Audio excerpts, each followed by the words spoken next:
Well, welcome to another episode of Bended Fishing. Today we are going to the Connecticut River and we're going for perch and walleye. Now, I don't like saying what species I'm going for if I'm not like really in tune with the species and where they are. But I got a buddy that caught some yesterday. Said the bite was slow. We have a steady pressure going to a higher pressure, which is always good, but it's happening later on today. And I can only fish until about 2 o'clock today before I gotta go pick up my little gremlin at daycare. So we're gonna go for some walleye. We're on one of the Connecticut River setbacks. I'm not gonna tell you exactly where because they're really small spots and don't want them to get blown up. We got a little bit of snow this morning. Let's see if we can go catch some walleye, and if we can get one out of the slot limit. There's like a weird size, like 16 to 18 you can't keep, and 1 over 18. I'll double check the rules, of course. I've already triple checked them. We'll do a catch cook, because I haven't had walleye in a long time. And I've caught some through the ice in Montreal and in Vermont, but it's been a long time.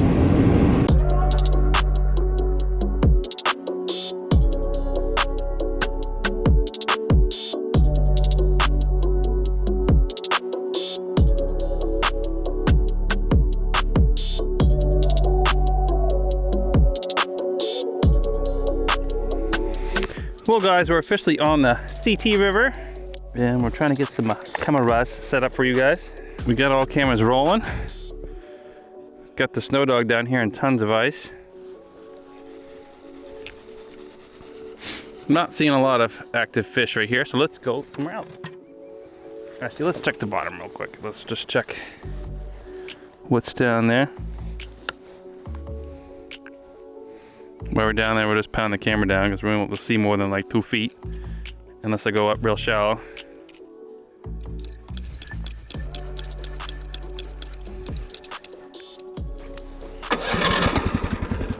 Fired right up. She's not super cold today.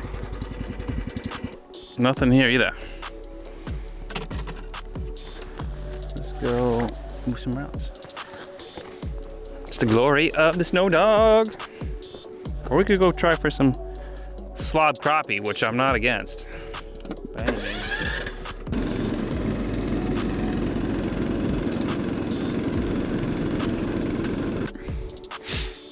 If there's perch down there, they'll at least come over.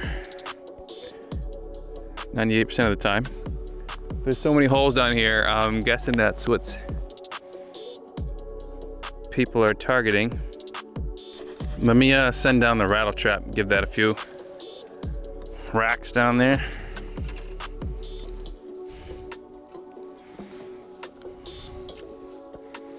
Get a fish on the board, guys.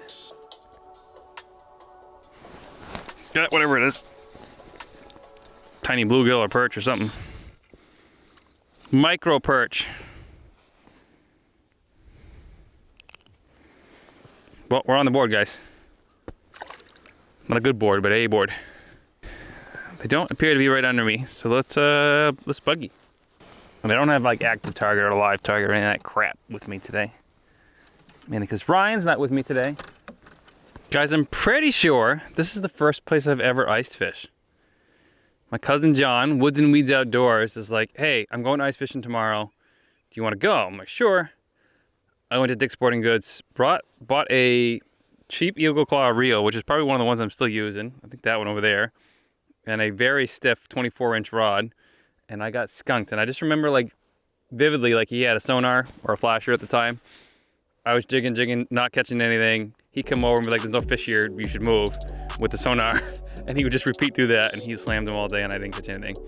And it was miserable cold. And the hike down the hill and up the hill was brutal. And now I have a snow dog, I don't do that hike thing. I'm hoping. So there's pike in here, crappie in here, yellow perch, walleye, smallies, largies. It's the Connecticut River. I'm sure there's sturgeon up here. Used to be Atlantic salmon that ran up this river before we dammed it. Oh, big suspended mark. Big suspended mark, guys. Whew. Thing was huge. Got whatever that is. That's pretty big. Feels like one of them CT River perch. Not super big.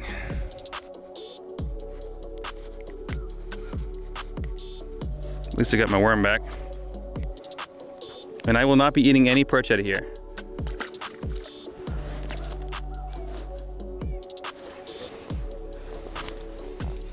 Got whatever it is. Fighting pretty hard. A tanker of a perch. 1, 2, 3, 4, 5, 6, 7 maybe on the tail. Nice one. Took the dead stick jig. So as soon as you build a little bit of life up underneath where I am, it's always helpful.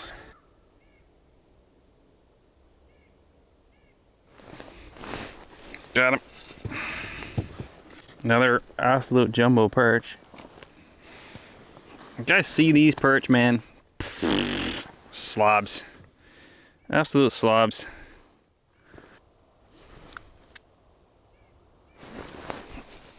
Tiny one. Tiny, tiny, tiny. They received some barrow chime on the way up here, but it's not, I mean, it's kind of bad, but not super bad. That was a better bite. And I'm using the tickle stick in 4-pound mono. And what I might do is go move into that deep hole and jig with the rattle trap and see if I can just keep them fired up there and set a couple of dead sticks down. I think I'm allowed, yeah, I'm allowed 6 lines, so I can have 2 jigging rods and then a dead stick rod.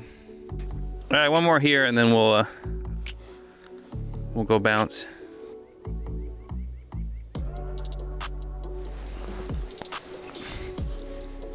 I feel like that's a bigger one for sure. And it is.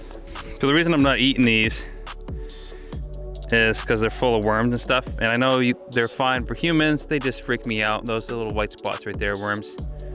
And they freak me out. And I don't want to deal with it. Nothing in the deep hole, really. Kind of surprising. But maybe later today they'll move deeper. If they ain't here, they just ain't here. I wish I had like a little basket on the front of the snow dog, maybe. Maybe next year.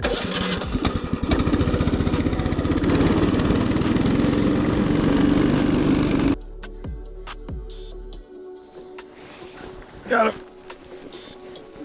Can dead stick him for like 10 minutes. Why do you gotta wrap up in the transducer? Why do you have to do that?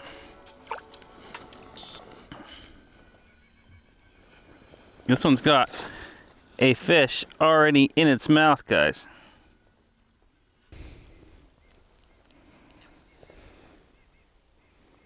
It's a giant shiner, guys.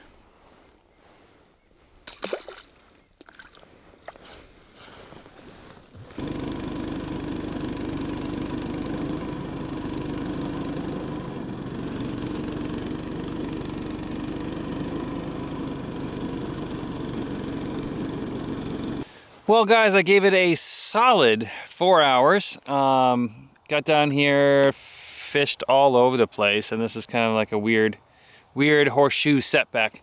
But only some big perch, and that's about it. These other guys, I'm gonna actually help a couple of these old guys get up the hill here.